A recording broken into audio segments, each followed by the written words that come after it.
Anyway, first of all, let me thank you for giving us a guitar to for the Superstar benefit show last weekend, and thank you to everyone who donated and watched the show. Astig, astig. Nakita ko nga parang ano maraming nanood, so astig. It was fun. It was fun. Nag-live ang Sandwich and Ultra. Tapos that's the reason ba't ako nangangarag today. Kasi, Kasi pumunta, so that was Sunday, right? That was hmm, a couple of days ago.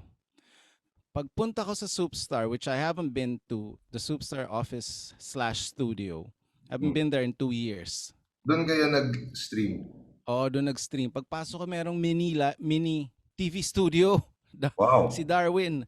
I was like, what? There's like 4 cameras, a stage, lights, Hmm. at switcher, monitors. Para it's a mini TV studio. So sabi ko, wait a minute, like let me set it up. So I set it up to look like, how I want it to look like. Parang medyo sandwich, medyo rock, medyo. So dala-dala ko tong ilaw sa likod. I Hmm. brought a few more lights na mas that what people are used to seeing with my bands, and then as I bought gear, I even had a kid, si Atari, to do the switcher. Tapos I brought this camera I'm using. I brought that too para anyway. Hmm. So nakakalas yung gamit ko, like light stands, mic stands, lights, camera, action. So pagdating ko dito kanina, hindi ko pala siya na-set up, so hindi naka-focus yung camera, hindi siya nakalagay sa may computer. Yung ilaw sa likod, hindi pala siya Nakaano, nakaposable. parang Nakakalas. nakakalas. Okay. Oo, the extension cords are all over the Hmm. place. Parang kinuha ko lang kasi kahapon yung gamit. After the show, hindi ko na kinuha. Binalikan ko lang kahapon, loaded it to my car, and then brought it down here sa basement. So that's there. Yan. Yan yung nangyari. Kaya nagmamadali ako. Ikaw, kumusta ka? Okay naman, holiday today, so happy Mm. Eid al-Fitr sa mga Muslim Anong natin. holiday today? Parang start of, wait, let me check para sure tayo. Ayan, Eid al-Adha pala, sorry. So that's the holiday today. Okay. Buti na lang sinabi mo, muntik na ako pumuntang bangko para mag-withdraw. Mag-grocery dapat ako ngayon eh. Hindi pala makaka-withdraw. Dapat pala ATM. Pwede sa ATM. By the way, meron kaming show this weekend. It's not a show. It's parang question interview thing with the Flying Lugaw. Hmm, So like, tulong kayo kilala na. mo ba yung Flying Lugaw? Astig yun. Parang vlog ba yan? Yes, it's a music channel. So they reached out and it's gonna be interesting. Parang Ask Us Anything. Parang yun yung title eh. Tama ba yung title ko? Parang ganun. What do you mean? Sorry, hindi ko na-gets. Yun yung title, Ask Us Anything. Ah, Wait, let me check. I posted it sa Twitter eh. Sobra nating prepared today ah. Hindi naka-ready yung mga Ask Me Anything. oo. Yun ang title. At the Flying Lugaw channels. I posted the link sa Twitter and social media. Medyo na-out of focus kaya ata ulit. Kailangan yata lumapit eh. Ano nangyari sa camera ko? Anyway. Anyway, gusto mo na ba i-intro yung guest natin? Sige, napanood mo na ba sila? Napanood sa live? Live. Live. Hindi pa. I think I've seen them. The first time I've seen them was in UP Los Baños.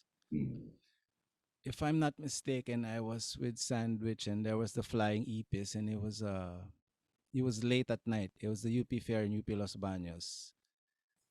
And they just parang won the crowd over. Dalawa lang sila. It was crappy. It was a crappy sound system, bad lights. I think the stage was wet and the show was running late.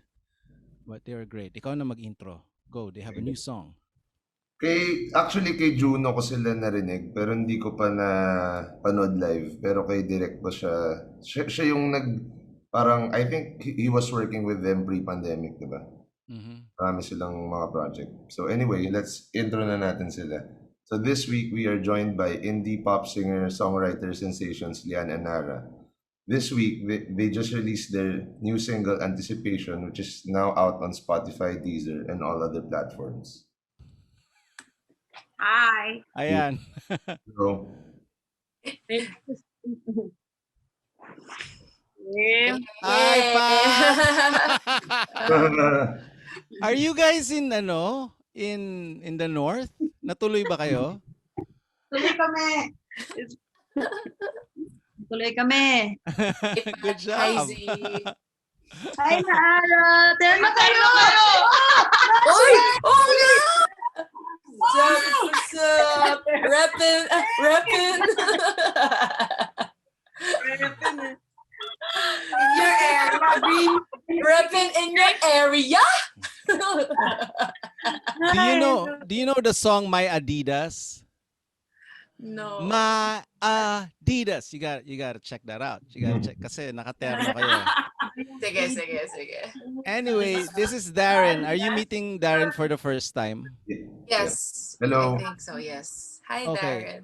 I was telling Darren that I think the first time I saw you guys was in UP Los Baños. The show was running late and it was wet. It was raining. The I sound think that was system, UP Fair. UP Fair in Los Baños, di ba? Tapos Yeah. the sound system was awful.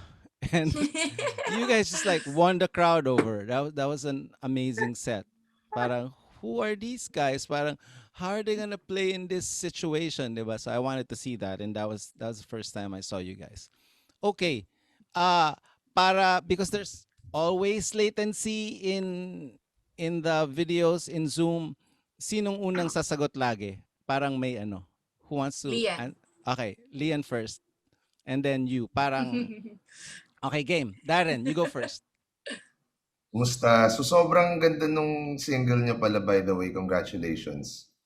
As in, parang I feel like it's such a parang sobrang iba siya sa yung what normally you would hear, and parang na-feel ko sobrang well based on the things that I listen to on your Spotify. Parang ang ganda rin nung evolution nung sound niyo na parang starting from may konting covers na acoustic, which parang which is pretty standard in the Filipino rock acoustic scene. Pero parang ito talaga, I really felt, actually twice ko siya pinakinggan in a row. Ganun siya kaganda to me. Sobrang refreshing. So Thank you. tell us more about how you work with the producer, kasi I think you work with the Filipino-Canadian producer, right? Si August Rigo. Yeah. Yes. Yun. Yeah. So, can you tell us more about the experience? Yeah, it's exciting because we never thought we'd actually get to work with, an international producer. It's our first. And kasi it's really Warner Music's project with Sir Alex Lim. It's called Glow PM. And what they did was they matched artists from here with producers from around the world, which are also who are also Filipino. So it's interesting. So really, it aims to promote Filipino music, not just here but outside, and also to make connections na din. And ayun, it's crazy because it was such a smooth. It went so smooth. Like the first few meetings that we had, we already gave August sort of like an idea of how the direction that we really want to go. And so we sent him a couple of demos. He liked this one, and so we sent him an a cappella version of it, and he just started playing around the song. And the first draft that he sent us, that was it.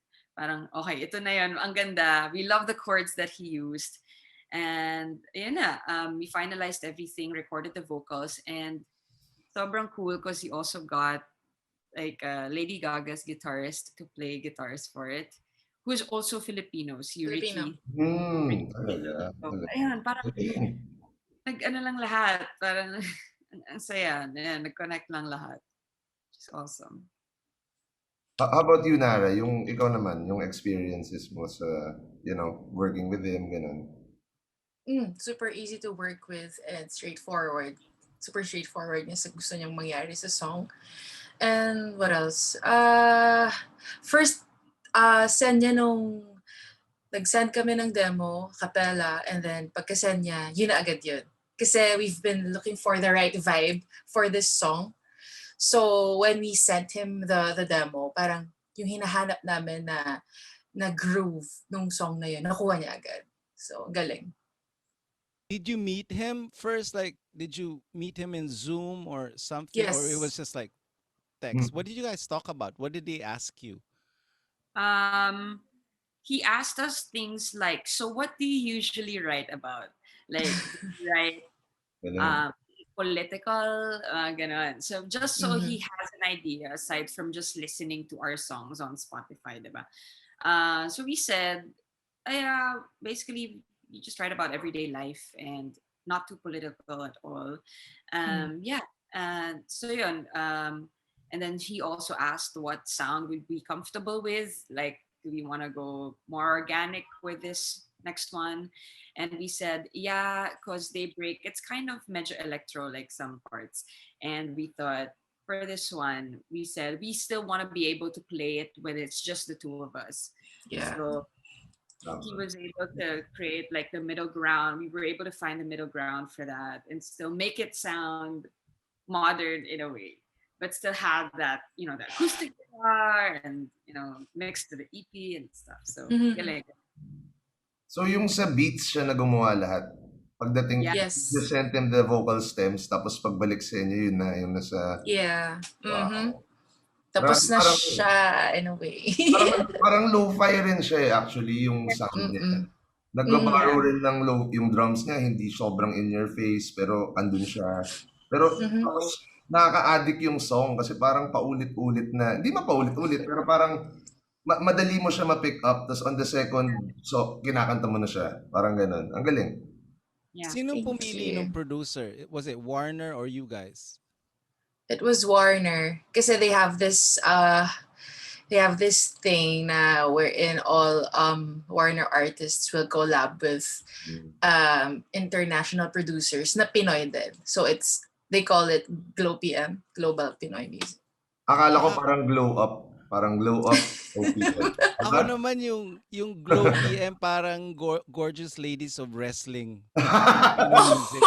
Nakakatawa Diba? Ang naman. ganda na, diba? Do you know Wow. that show? There's a show, diba? Si Alison Brie. No, It's on no. I Netflix. Si only know Alison. Tama, WWE. tama, tama. Oh, parang yeah, it's like the Glow, glow. WWE Yeah, yeah, yeah, yeah, in yeah. the 70s or in the Oh. 80s Yeah, yeah, na yeah. the Oh. gorgeous ladies of wrestling. It's their Hmm. story. Tapos si Alison, sobrang ganda. They canceled it already. I mean the show, not the. But it's so funny and you gotta see it. It's Uh-uh. on net. You go, wow, Glow PM, may wrestling tsaka may music. Pero pero ang ganda nung ginawa ng Warner talaga na parang it really makes sense na parang working with producers kasi parang the skill or of the artists here are there eh. For sure, 'di ba? No doubt. Pero Mm-mm. pagdating Mm-mm. sa I'm not saying na hindi magaling producers dito, pero iba rin yung experience na nandun ka sa LA or whatever na parang mas cutthroat, mas ganyan. So parang maganda rin talaga yung ginawa nila. Very ano, Mhm. very it's logical. Parang it really makes sense. Tell us how the song was written or how it started. Who started it? Uh, it was written 2018, around that time. I was just really playing around with some like a groove because I was listening to a lot of Anderson Paak during that time. I think that was the time I discovered him, and I just got hooked on his music and his groove and his playing of the drums, and I thought, hey, this is really cool. So I started getting inspired and started writing songs. And that was yun yung era na yun. So I guess it's rare that I would start with the music and not the lyrics. But for this one, it was the music first. And then whatever I felt was present in that music, sinunod ko na lang din sa writing ng lyrics na parang medyo flirty in a way and not really, there's not really too much to think about. Parang ano yan. It's just chill. And how do you arrange it? Do you send it to Nara or is it for every song? How what's your process? She As a Um, group, said as a group. every demos that she's made, sinasend niya sa akin. So for for this one, if you know Choi Yes, Padilla, yes. we went to his house and we just like grooved with the song kasi it's different from how it's done now eh. Mabilis siya eh. And well, lagi ko sinasabi na yung pakanta niya is parang parap na nagsasalita. Well, hindi ako comfortable and hindi ako confident na kantahin siya ng ganun. So, naghahanap kami ng middle ground wherein I can sing it. And si Lian kasi natural lang sa kanya na nakakataya ng ganun eh. So, dapat part din siya ng album ng Daybreak. Pero hindi namin pinush na maging part. Kasi sobrang tunog pilit siya nung tinry namin. So, for this one, well, matagal din siyang nakabangko. So, nung dumating nga si August and na-meet namin siya, yun, sinend namin. Yeah. Tell us about releasing an album during the pandemic. You released one last year, right? Yeah. Yes. What was the decision behind that, and what are the challenges, and how was the experience? Hmm. At first, madami kaming naging things that we had to consider na parang, is this really the right time to put out an album? Aside from, it's not going to be easy, it might also feel a little bit out of touch with what's happening, diba? And parang we're releasing music while a lot of people are struggling. But we thought maybe it could be a way to inspire people and to uplift people. And so we just did it because we've always wanted to. And I guess we never really had the time pre-pandemic because we would always be at gigs and nag-yes kami sa lahat ng gigs. So parang we never had time. We just sit down and, talk about creating the album. So when we finally had the time, we took advantage of it and we worked on it. Tapos, ang naging challenge lang doon is hindi namin na-experience yung magpupuyat sa studio and gano'n. Kasi we had to Lagi yun. 8 p.m. Parang may limit. Parang hanggang 8 p.m. lang. Kailangan natin umuwi kasi may curfew. Did you So, make the album during the pandemic? Yes. yeah. So Yes. 2020, what month was it? June. June. Yes, Okay. June. So kasagsagan. Yung Yeah. lockdown. Kakatapos lang ng ECQ. Diba? That was wild. So whose studio did you work in? And do you guys like live close to each other? Well, I live in Laguna. So, nung Ang layo. ECQ, I was stuck here. I'm here right now. So, nasa Laguna ako. I was stuck here for like 3 months. Tapos, parang super iffy pa akong lumawas kasi nga ang dami yung travel pass. Di ba kailangan mo yun? So, parang ako, sige na, luwas na lang ako. Punta na ako Manila. So, nag-stay na ako doon. And then there, we recorded at Sonic State sa Manda. And yun, doon kami nag-start. Who produced it and engineered it? Brian Si Lotto. Brian Lotto. Tsaka actually naririnig ko na yung konting yung pinakinggan ko yung Daybreak. Meron ng hints of yung sa Anticipation. Pero iba, medyo iba. Pero nakikita ko na siya kasi compared dun sa mas unang albums nyo, mas ano siya mas acoustic, mas ganun. So tell us naman about yung before this album, yung pandemic. How did you guys form? Tapos paano kayo naging Leanne and Nara? We met in college, 2012. So we were blockmates for 4 years, and during that time we would just What school? cover. Assumption. Fantastic. What course? Performing arts. Theater. Oh, wow.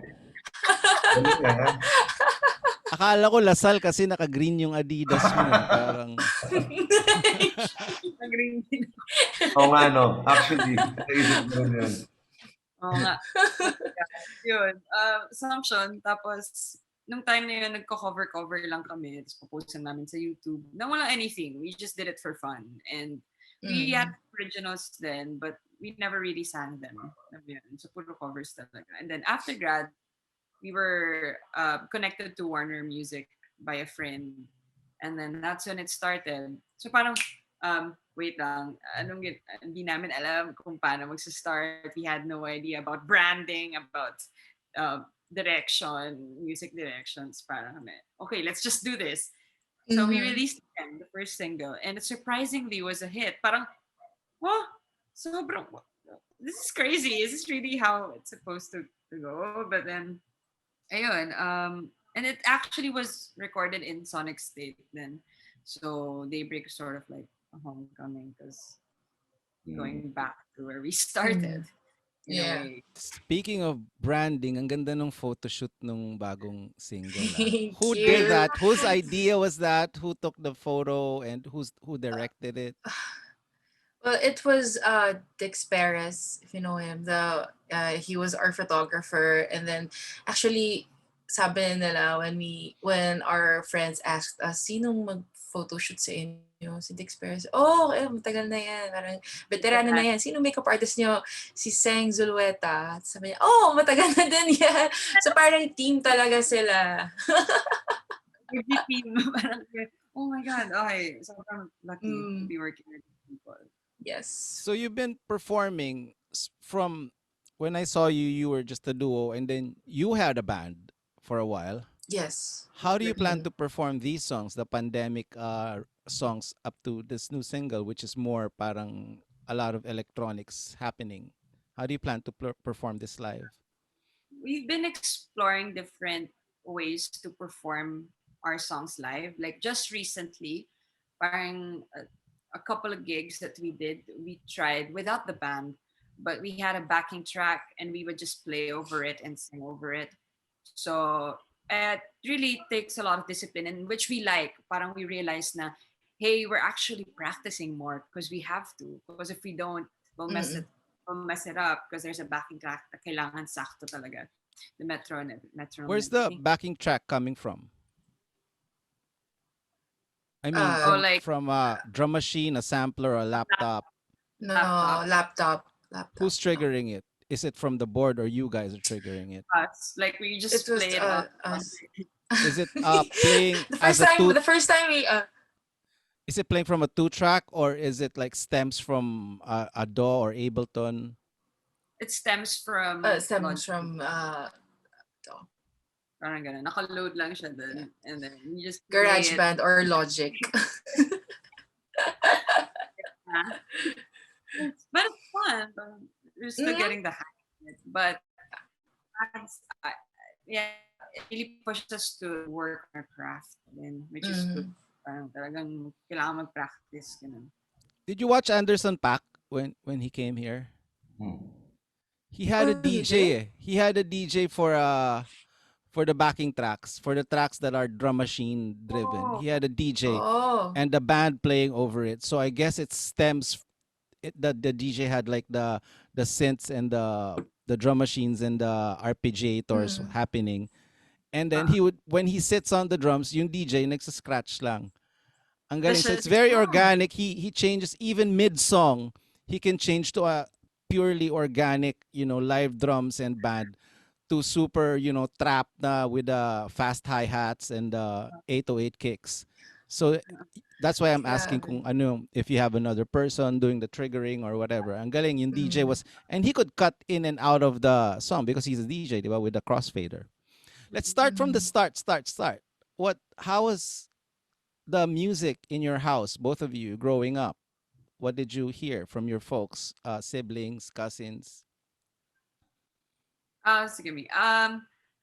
Me, talagang naging old soul ako because naging old soul na parang may choice pala eh. Na because of my dad, like he loves listening to really old jazz songs. Like so I grew up listening to that Frank Sinatra and Ella Fitzgerald, Louis Armstrong, Etta James, and all these. And until now, I listen to them. And when I listen to jazz, it really, I always go back to jazz because it feels like home to me. It's the one that I'm most comfortable with, even with playing and singing. So I think a lot of my style I attribute to that. And so, yeah, really old school music, jazz. Mhm. Well, ako naman halo kasi I have two brothers, so super different yung trip nila sa music. Yung isa kong kuya, super into bands like Oasis, Dishwalla. So every time nagpapatugtog siya, U2. So parang ako, uy, ganda nun, ang ganda na tong song na to. So yung yung playlist ko sa MP4, halo-halo. Tapos isa ko naman kuya, mas more on OPM siya, E-Heads, Up Dharma Down. What else? December Avenue, hindi pa sila super kilala no, nakikinig na siya doon. So sabi ko, pero mas nag-lean towards ako doon sa isa kong kuya. Kasi doon sa mas international yung pinapakinggan niya. Mas yung natripan ko. Hindi ko alam kung bakit. Tapos sa sister ko naman, more on 90s like TLC, girl groups, what else? May isa si Paula Cole. Alam ko. Blackstones. Yun yung mga panahon niya. So until now, parang pag naririnig ko yun, super na-excite pa rin ako at na-amaze ako. Sabi ko, alam ko pala itong kantang to. Bakit? Siguro kasi naririnig ko sa kanila. So yun, mas maband. Your covers are so parang wide. I've heard you guys do parang Disney or Broadway. Where is that coming from? School. Back in college, we do a lot of theater shows because that was our course. So parang na-open din yung eyes namin sa ganong klaseng music. Yes. No? Which we also love. No? Parang we still love them. Pero minsan na natin ginagawa kasi kailangan placement. Yes. And we started to love ABBA because of Yeah. that. Oh, yes. As in ABBA.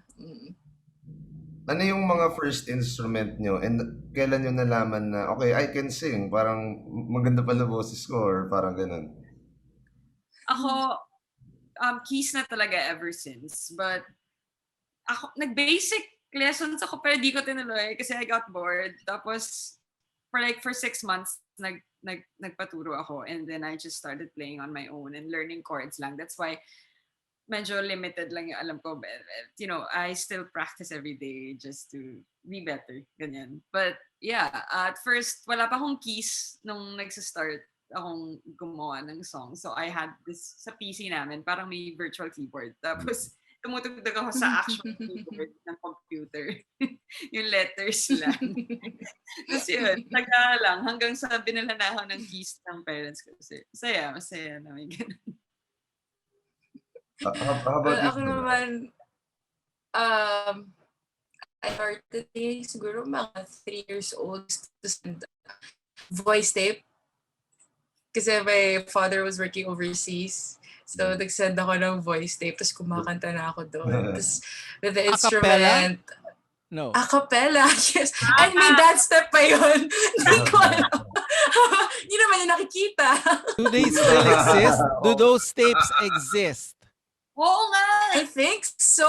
Pero hindi ko alam if nasaan. Siguro dito lang sa bahay. Oh, you gotta send that to you gotta have a remix of that, diba? 3-year-old Nara, diba? Singing and dancing on cassette.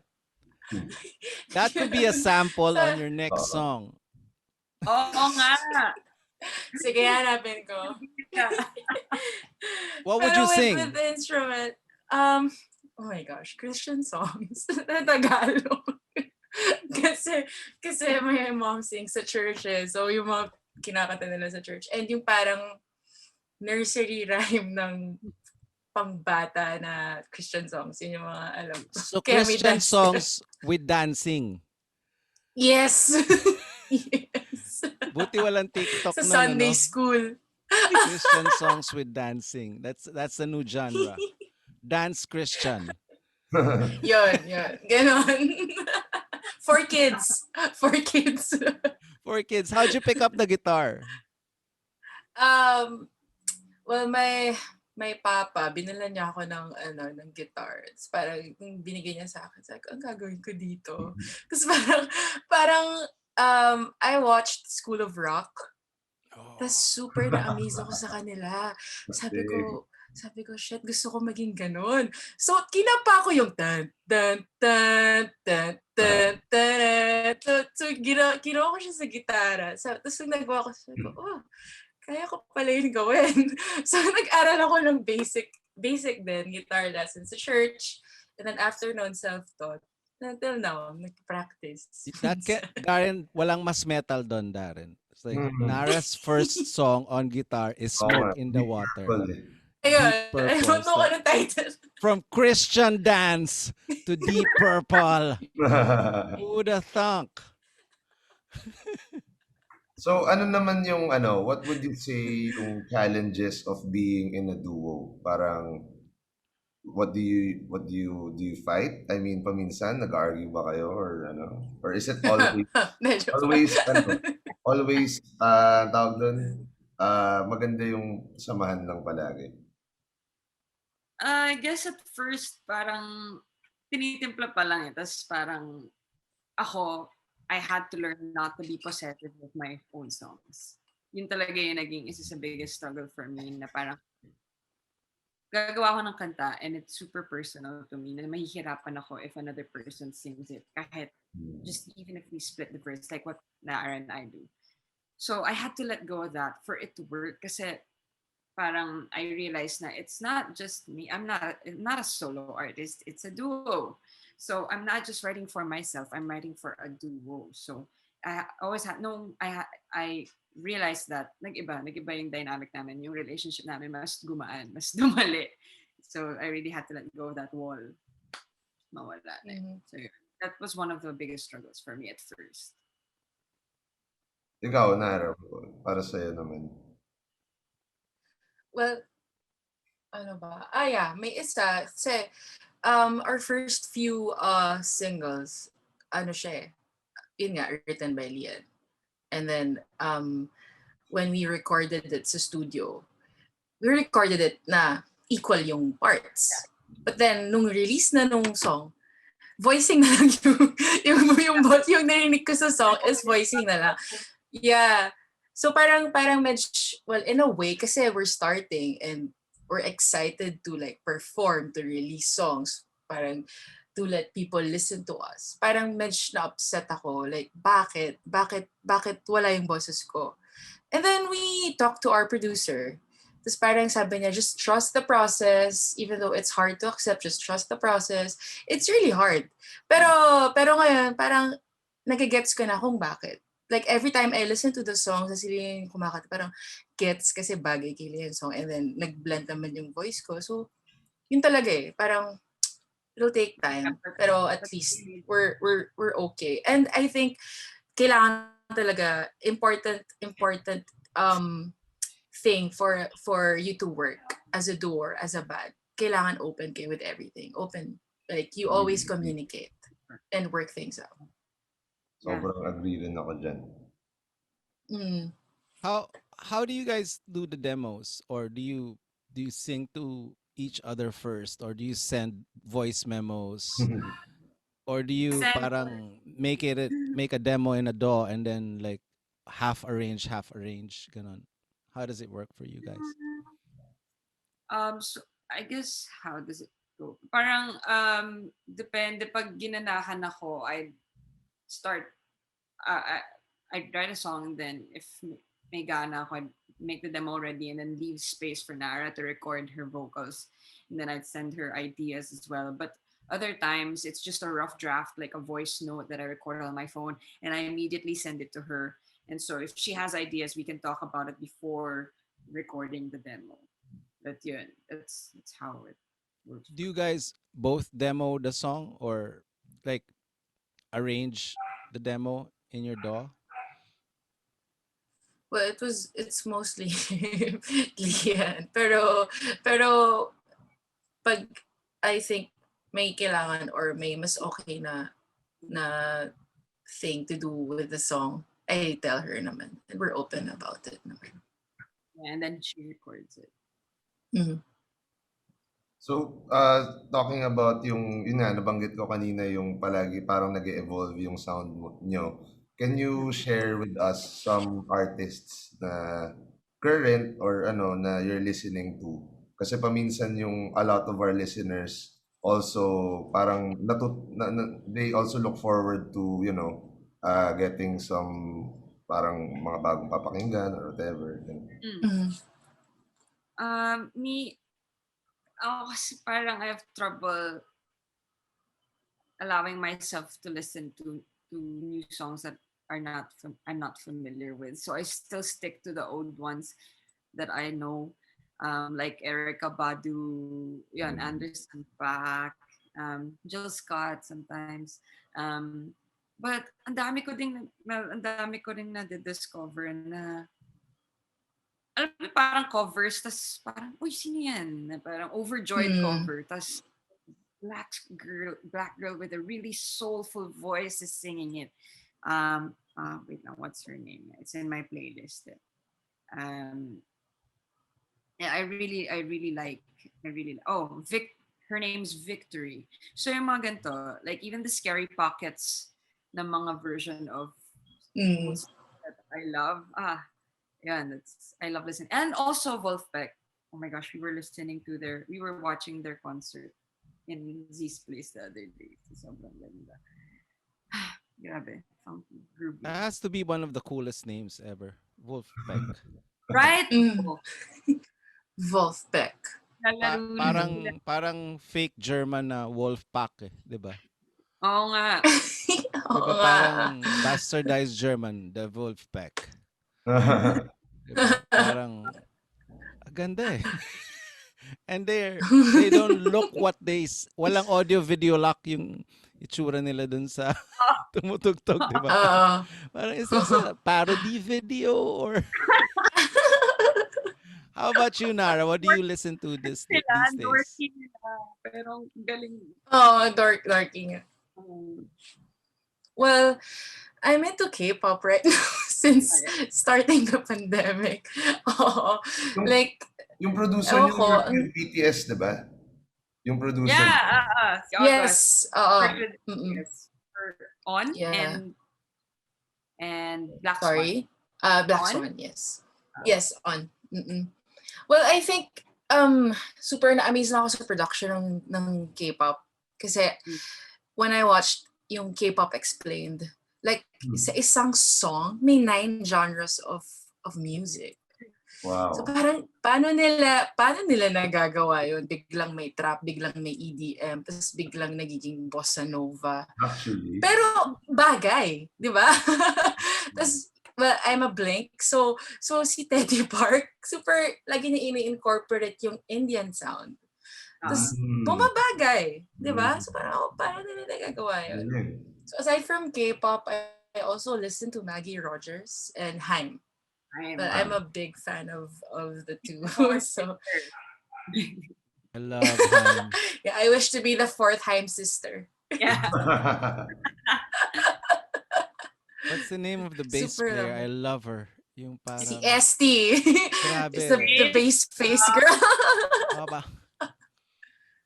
Oh! Wala na lang.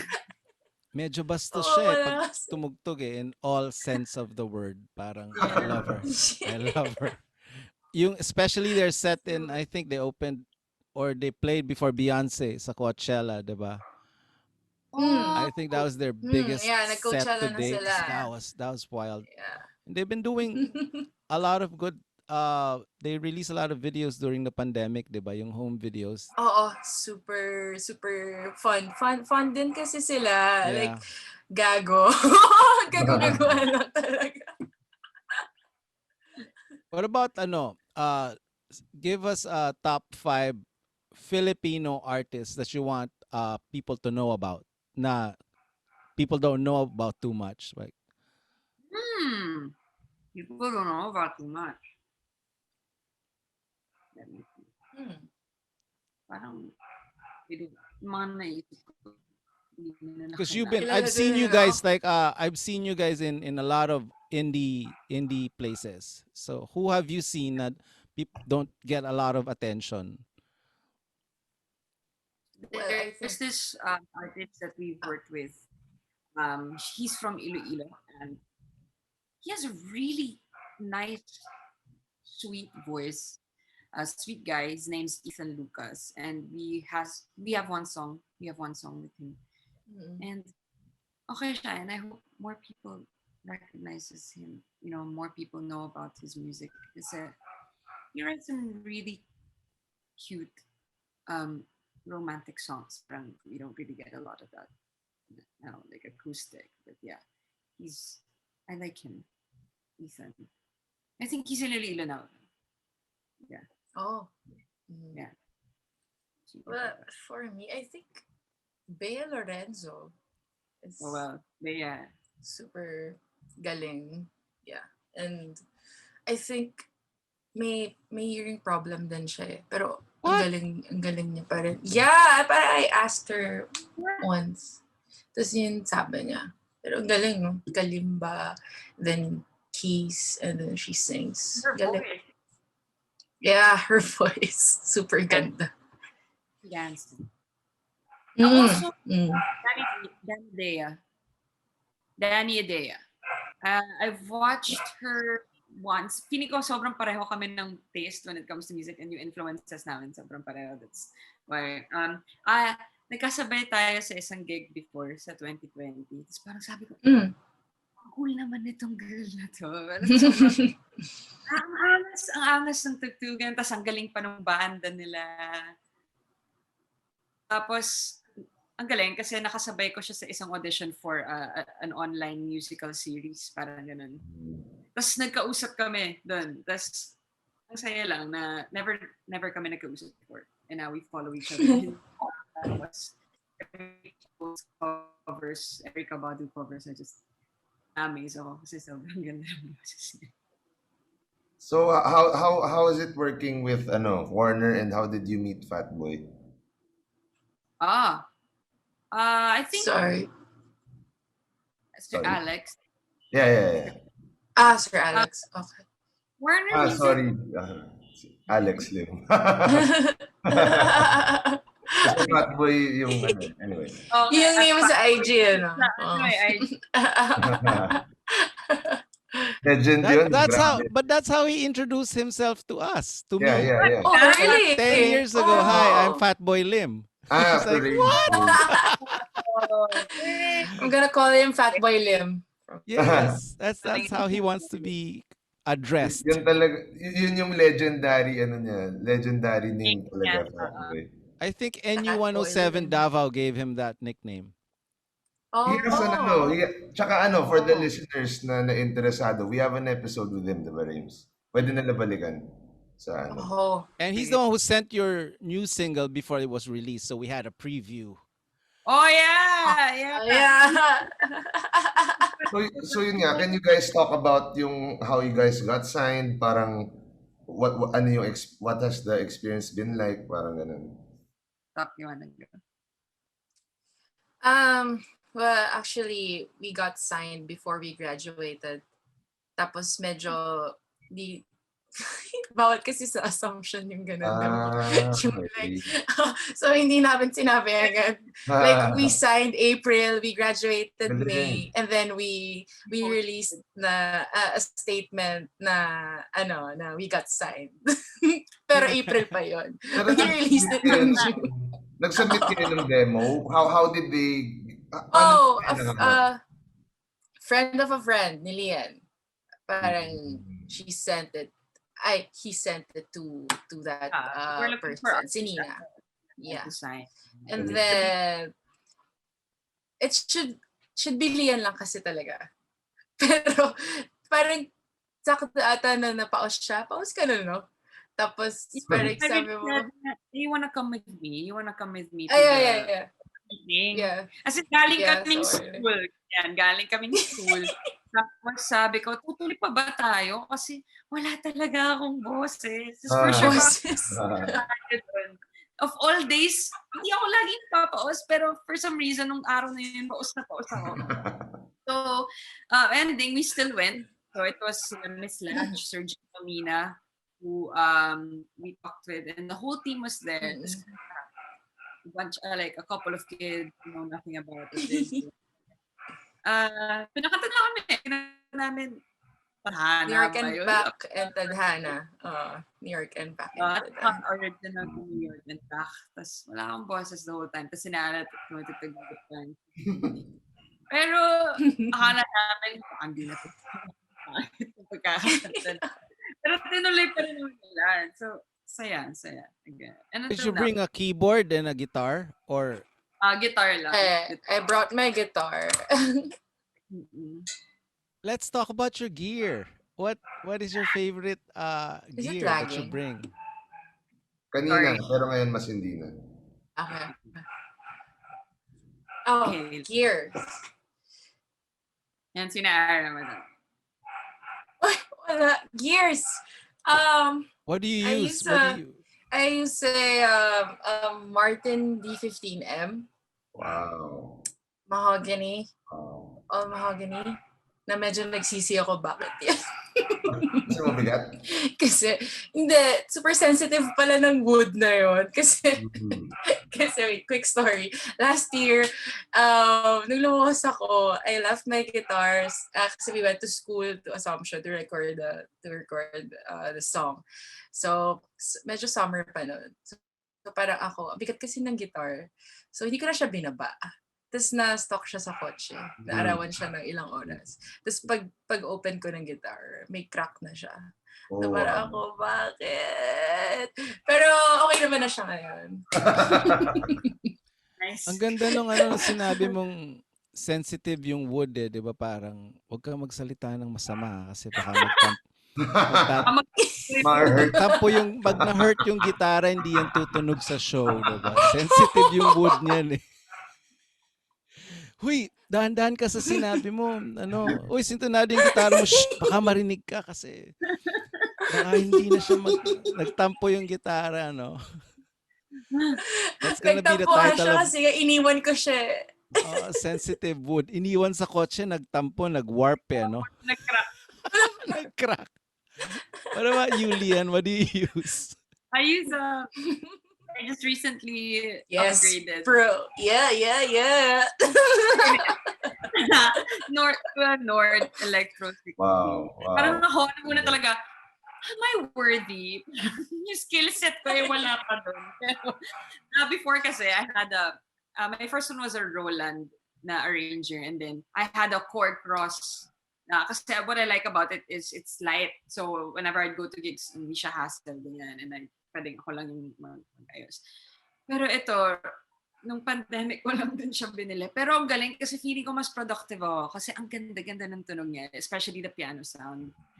Na dati mas EP ako, ngayon mas piano na. Ganun. Tapos ang dami kong nasusulat, dami kong nadidiscover about the instrument na hindi ko nagagawa before. Parang kaya akong mag-stay there for hours just practicing. Ang ganda talaga ng tunog. Where do you plug it? Sa bahay? Like when I'm rehearsing? Yeah. I have my laptop and then just my interface. And then No, I mean, how do you listen to it while rehearsing?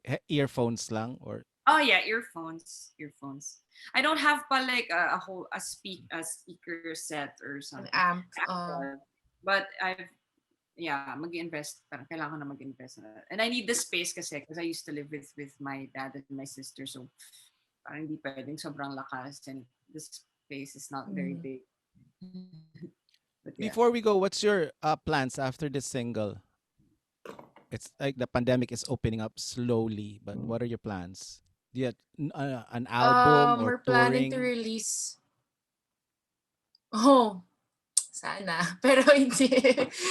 Anyway, we're planning to release more singles na si August yung magpo-produce. So it's like a series and maybe an EP sa dulo. Wow. I feel like mag-blow up kayo dahil sa anticipation na single, and congratulations again, guys. Sana. Thank you. Thank you for spending time with us. Well, thanks for having us. Thank you for having us. Yeah, I'm no Hello.